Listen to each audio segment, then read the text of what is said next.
Horas lintas publik. Saat ini saya berada di Jalan Merdeka Pematang Siantar, tepatnya di persimpangan Jalan Sudirman, di mana saat ini Jumat 25 Maret 2022. Horas anak-anak Siantar.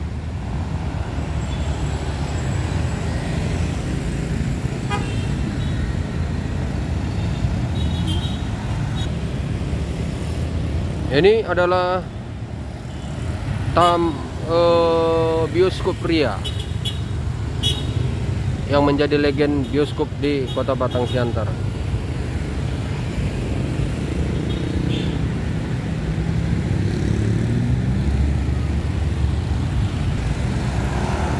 Ya, hasil bumi masuk ke Pematang Siantar dari Kabupaten Simalungun.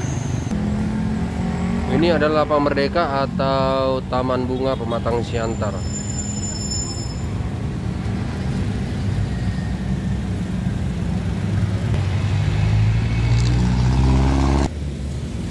Ya, Taman Bunga Pematang Siantar digunakan untuk berolahraga pagi.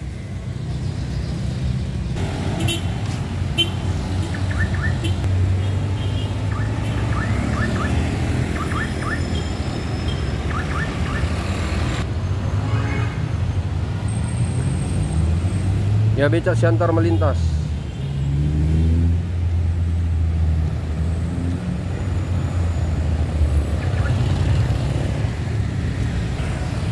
Ya, Horas dari Jalan Merdeka Pematang Siantar, Tagur Setohang melaporkan.